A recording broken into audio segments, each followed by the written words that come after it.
Teachers are natural innovators, entertainers, and problem solvers. They dream of growing old into the profession, teaching their kids. But sometimes career goals shift, and that makes opportunities outside of the classroom seem intangible. Questioning, who am I if I'm not a teacher? I'm your host, Allie Simon. And I'm your co-host, JoDee Scissors. And this is Teacher Shift.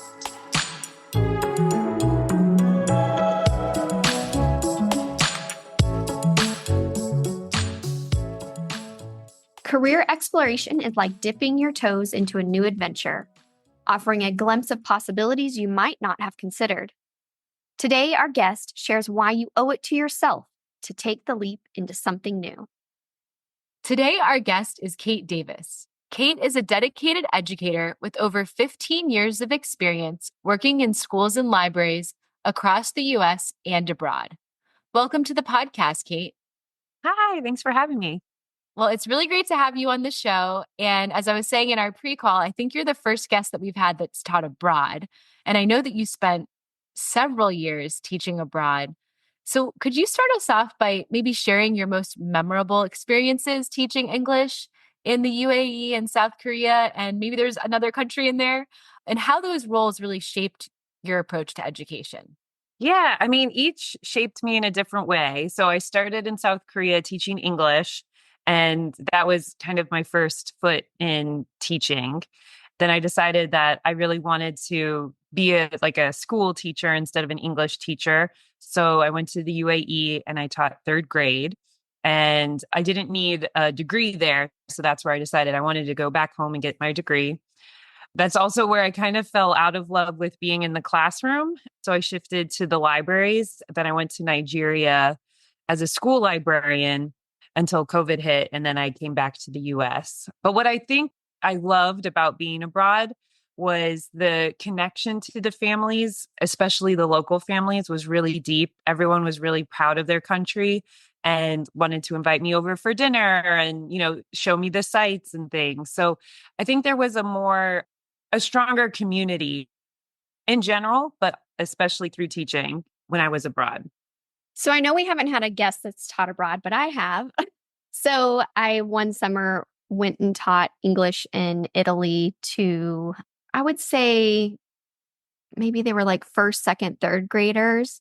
And something I remember were how involved the families were, because I was in a really, really small town. And, like parents would come like eat lunch with us. And soccer's like such a huge thing. So there was always like an hour of dedicated play to soccer. But they would come and like eat lunch with us. It was really beautiful. And a lot of them owned small businesses in the little town I was in. And so like even after school, like I would go eat dinner and there's like one of my students and there's the family, like they're all there everywhere you go. And my host family had the gelato and coffee shop, like the only one in town. So everyone came there. It was very spoiled. But in the US, I taught English language learners and also Spanish immersion. And so something that I also noticed working with immigrant families was how it was very familial. So there would be families that would invite me to their home for dinner who would say, hey, can you come teach my grandmother English? So even though a very short time of my career was spent abroad, working with immigrant and migrant families kind of taught me a lot about how much appreciation they have for teachers and education. And that was a really, really warming experience for me. Yeah, absolutely. There's a lot of respect for teachers, I think, in other countries. Yeah. So when you came back, you joined Teach for America. So is that accurate, the timeline there? When I came back from the UAE, so that's where I was like, I want to get my master's in teaching and education. And at that point, I thought that was a good route to go. I will say after 1 year of Teach for America, I didn't agree with its model and left. I didn't want to finish the program. And that's when I went into library school I still have a master's of education, but with a library focus instead of classroom. Yeah. How was that different for you abroad versus Teach for America from a teacher perspective? Well, my experience was kind of lonely. I knew at that point certain things that I wanted when I went into an American classroom. So I didn't want to be in a charter school. I wanted to be in a public school. I knew I wanted to be in an elementary classroom. Teach for America was really pushing me to be in like a middle school math class. And I was like, that's not something I want to commit my life to or special education. And it was all really last minute. So I was like, I don't feel prepared to teach special education. I've never done it before. And I didn't want to do a disservice to the students by just taking any job. So I ended up finding my own job in a public school. And then I didn't have that Teach for America community that you have that month that you learn how to be a teacher in a month. And so, I think being so lonely and isolated, just the whole situation is different in the US. And I was just like, I don't want to be a part of any of this anymore. Yeah. We notice a lot of the teachers that are kind of contemplating a transition or in the thick of it right now. We notice that they struggle with some of really intense mental health, physical health issues, and it can become very debilitating. They don't really know where to start because when you're teaching, you're just really trying to keep your head above water. And taking care of yourself is a second thought, you know? So, did you ever experience any of those challenges with your mental or physical health as you were in the profession? Absolutely. My last year in the classroom, I broke up with my partner of the time. I had a lot of health issues. At one point, I was talking to someone. I was like, I'm smelling burnt toast. They're like, I think you're having a stroke. You should go to the hospital. And luckily, it wasn't. But I think those were the things that were happening where I realized this was not healthy in any way. And because I was Teach for America, I had folks from Teach for America coming into my classroom and telling me how to teach one way. Then I'd have like the public school first year teacher check ins, and they would say something else. And then I had signed up for a no nonsense nurturing course to help me be better with classroom management. And then they would tell me, and it was just, I couldn't make anyone happy.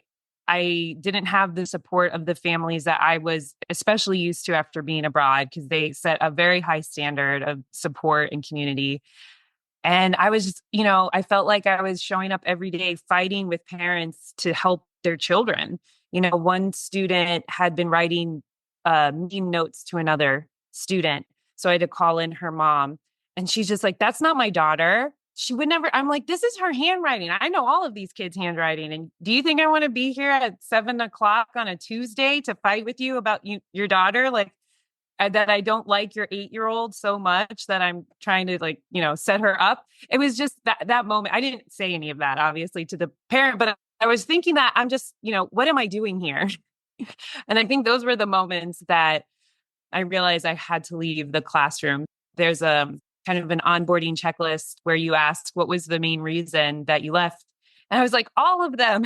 There was not respect, there was not support. I chose mental health because that encompassed everything.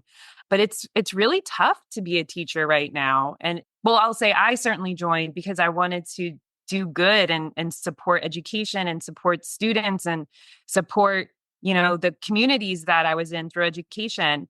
And I just felt like I wasn't accomplishing any of that. And I felt like, yeah, I had to fight to do good. And, then what good am I really doing here, I guess? And that was, the beginning of the end for me. Well, and I think too, from most of the people that I've met who've done that specific program, like that's their first taste of education. And so they don't come in with the different perspectives that you had of what education could look like. And so they're probably still drowning, but they don't know that it doesn't have to be that way, right? Like it doesn't have to be that way. I've taught in a variety of schools and different states, and it really runs the gamut. You can have a lot of support, you can not have a lot of support. And I think you knew what was best for you personally. And that wasn't it at the moment, is what I'm hearing through your story. And also knowing a little bit about the background. But what you decided to do instead of staying in the classroom, still impacts the lives of young people and adults because you went from a shift from teaching to being a librarian. And so we're wondering, how do you view the librarian's role in supporting education? And what was that shift like for you? Absolutely. It was a pretty natural shift for me. So, as a third grade teacher, I taught a lot of different subjects. And as I reflected on my abilities as a teacher, I felt I was very strong in the reading and verbal areas more than math and such. I kind of leaned into that. And I also recognized I wanted to be a librarian when I was a kid, but everyone kind of was like, no, just be a teacher. And I listened to them. So I think it was soul searching on one level of, this is where I've always wanted to be. And the opportunity for me to teach, or sorry, not teach, but work in the public library for my first job was because I was going to the library so often to participate in the programming they had that they were like, you should just work here. And I was like, yeah, I should just work here. So that was the light bulb moment. But it was a natural shift for me because in the library, I get to focus on the parts of the classroom that I really loved without the pressure of, you have to do Fontes and Pinnell or whatever it is. And, there's a lot of strategies that I didn't agree with. And, every teacher knows their students in their classroom. No two are the same. Even in the same school, your third grade class last year is going to be drastically different than the next year. So the cookie cutter approach that I had been, introduced to in the US, I didn't have to deal with that in the library. I had a lot of freedom. So for me, it was literally, I ended my job in the public school system in June, and I started in the library the end of June. So I had it all lined up, ready to go.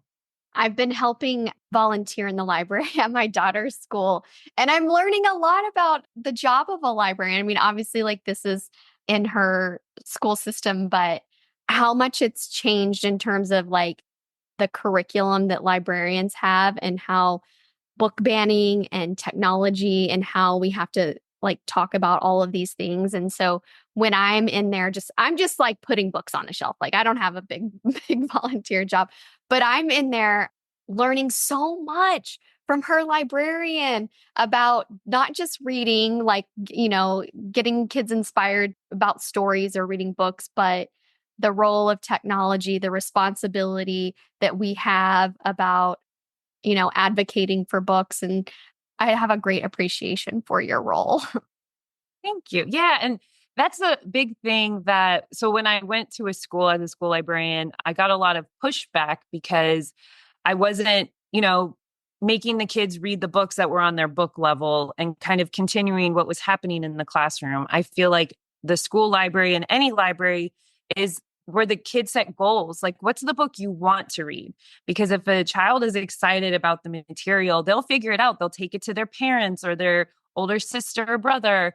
They'll figure it out, and that excitement is going to push them to learn and do more. But then now it's also about information literacy. So when you talk about technology, it's also, how do you check your sources and make sure you're not spreading or trusting an unreputable source? Like those are the big things that kind of scare me about society right now. And those are the things that I think libraries are going to really have to support beyond just books, because and of course I love books, but libraries are places of learning.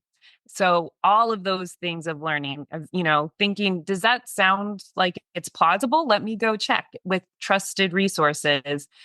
That's, I think the future of the libraries is the whole, everything, books, internet. A lot of things are actually coming into the public libraries now, like social services. We have a social worker now because a lot of, our society's issues are being funneled to the library. Like, oh, some of our patrons are in a homeless shelter and then they have to leave during the day. Well, they come to the library to stay warm or stay cool. Or if someone's experiencing a mental health episode and they don't have a support system to check in on them, they find themselves at the library because, hopefully they feel safe there. I think that's why, at least in my system, I know we have a lot of folks that end up at the library. And, that is not part of library school. So feel like it's becoming a bigger societal institution. And it's one of the last free third spaces when you're not at work or home or school or home. And so we're really trying to fight to keep that space focused on, education, information, support, and safety. There's so much happening in a library. So it's great that people get to see the insight because everyone assumes it's sitting and reading and shushing. I always had a loud library because it's like if you're talking, you're learning from your peers or you're asking questions. It's all education. Yeah.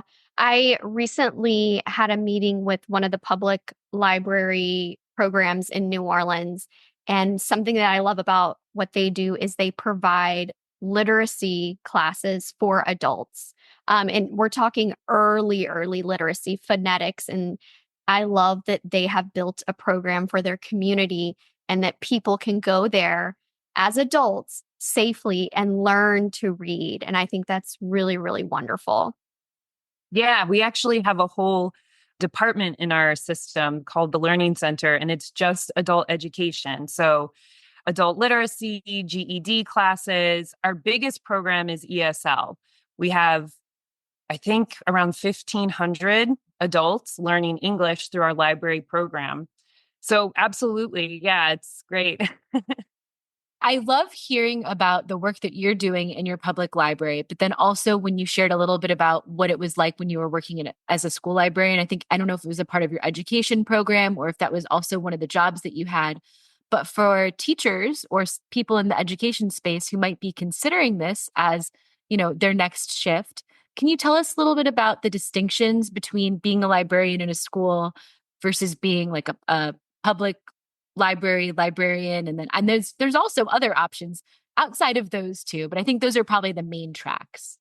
Yeah, I feel like you can find the type of librarian that aligns to your type as a teacher because there's academic librarians if you like the research and writing papers and those aspects. My school librarian experience is limited to the one school I taught in Nigeria. And I would say it was really difficult for me in that space because I didn't have a network of librarians. So nobody understood what I was doing. But I guess that's probably too specific. So the wider thing, if you're a school librarian, you still work with the curriculum. And I guess it depends on the district how defined that curriculum is. The issue I would say that I see with a lot of school librarians is they're kind of used as like a flex teacher or a flex space. So I do feel like you have to be careful which system you're in because some systems will just pull you into a classroom if someone's on maternity leave or you're the substitute teacher on days that they can't get a substitute, which is why I didn't want to continue in the public school system. And also, as budgets become an issue and funding, it typically is one of the first roles to go because people feel like the work that a librarian does can be done by, parent volunteers and other folks, which is great. I mean, that's always helpful, but it does go a little bit deeper and people that don't understand what libraries are today and what we're, working towards for the future, it's easy to write it off as, oh, well, we can find someone to shelve books. All they do is check out books.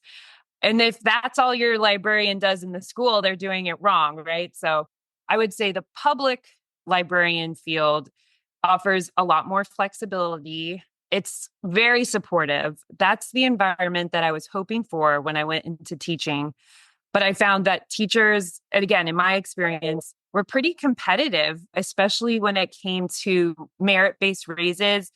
I had a third grade teaching team where they would come in and be like, oh, can we help you, Kate? And then I realized later, like, they're taking books from my classroom and they're telling me like misinformation. They were like, oh, we do this for the test. And then I found out that they were kind of helping their students with standardized tests where I was like, no, you can't, I can only ask a question. I can't tell you the answer or anything. So I find the public library field is a lot more supportive. If you ask a librarian a question, whether you're a patron or a colleague, you're going to get the answer and then a lot of extra resources and other people you can reach out to.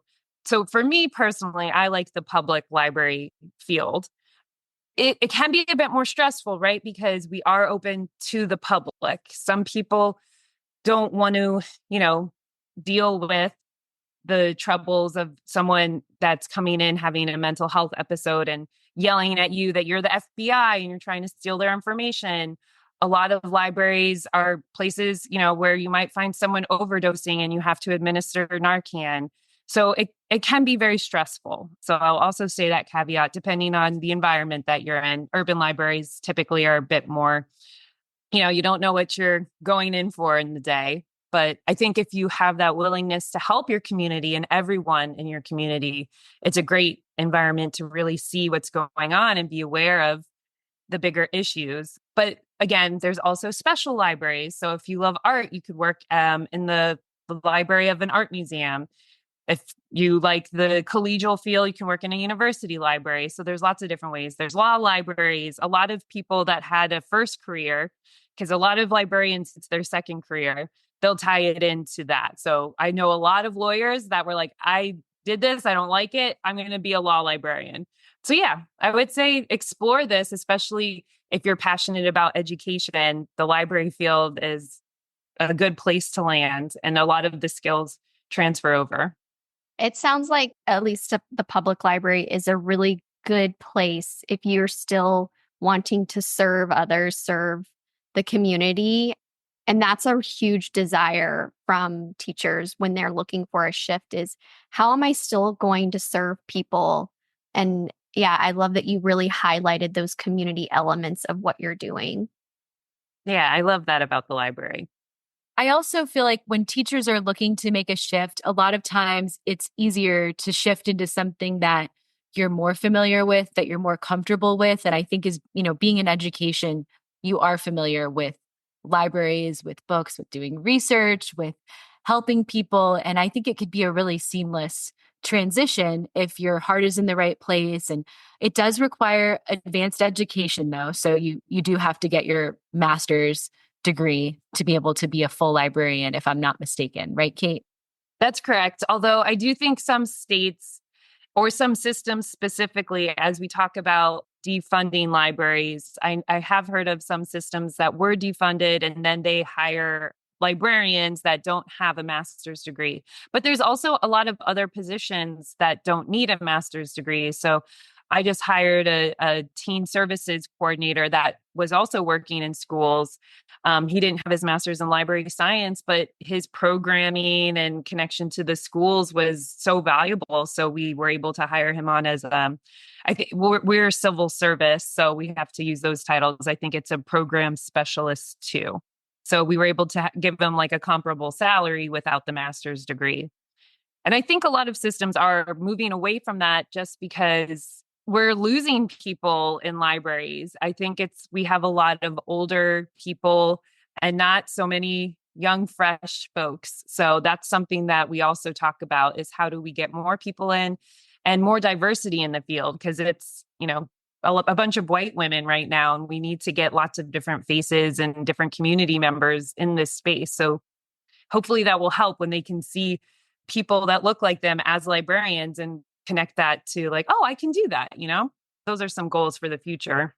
I like how you pointed out the different library options. I guess I've never really thought about that. How like there's the public school library and there's the private school library and there's the public library. There's the private libraries, like you mentioned, the law school library. And I'm thinking about, university libraries. And so there really are options. And like you said, like personality traits and what people may want may gravitate towards another. And I love that there are those options. So you don't really have to like conform to being a certain type of person, that you can be yourself in an environment that you feel is like best for your career and where you want to spend the majority of your day. Absolutely. Like if you like organization, you can go into the catalogs and be a cataloger. If you like to be around a lot of things and not a lot of people, the archives are a great place. If you love people, an outreach librarian where your job is to go into the community and not even necessarily be in the branch.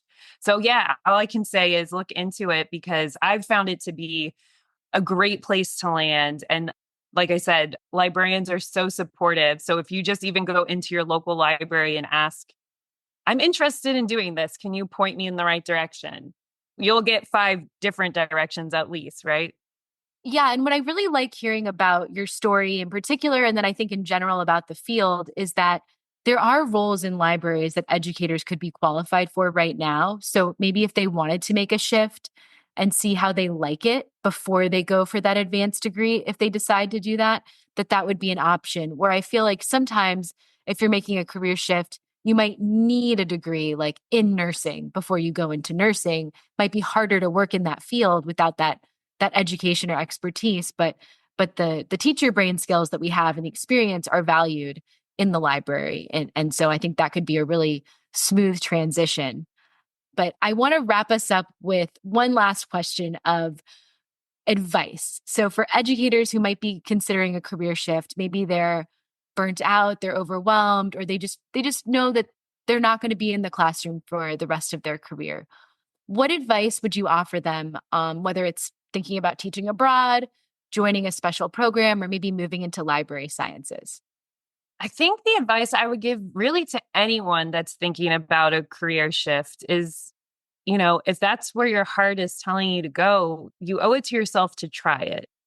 I think it's especially, I don't know, easy/difficult for teachers because teachers are so burned out that you get to a point that you're like, I cannot continue. Even if I wanted to, I just can't do it. At least that's what it was for me. So it kind of forced me to think about something else. And then luckily, I already kind of knew the direction I wanted to head. And as you pointed out, I didn't need a degree. I started as a library program associate. And I think any career has an aspect like that. If you wanted to switch to be a lawyer, just because we've been talking about law, go be a receptionist and be around the environment and see if it's something you're interested in. There's so many different ways to try it out and see how you feel, because any career has maybe a bit of an idyllic perception outside looking in, and then you go in, you're like, oh no, I'm glad I didn't waste my time getting that degree because this is not what I want to be a part of. But I just would say in general, and I think in America especially, people can kind of get lost in comparing yourself to where other people are. And I always advocate, don't go for the sunk cost fallacy where this is what I've been doing for 15 years and I've just got to get my 25 years or something. 10 years is a long time. And I think we all owe it to ourselves to dig deep and see what's something you've always wanted to do. I find as I get older, the things that people wanted to do when they were 8 years old still kind of apply. They just, again, that sunk cost where it's like, well, I went this direction. Now I can't go back that way. Try to find a way to give yourself, even if it's a year, to do it and see. And then, there's always going to be a need for teachers. So this field in particular, you're never going to burn that bridge. So I say, go for it, try it and explore and have fun. I love that advice, and I really couldn't agree more. I actually still keep up my teaching credential just in case I ever want to go back to the classroom. I do think that giving yourself that opportunity, we don't get enough of that career exploration at younger ages. And so maybe that's what you need. You need some time in your adult life to figure out what's next for you. And I hope that our podcast kind of helps normalize that a little bit for people, at least for teachers, to know that it's okay. You don't have to stay in something for 20 plus years if that's not where you want to be. So this was such a great interview with you, Kate. We really appreciate your time. We do want to let our listeners know that if they're interested in connecting with you, they can find you on Instagram. We're going to link in the show notes how you can connect with Kate on Instagram. And thanks again for your time. Thank you.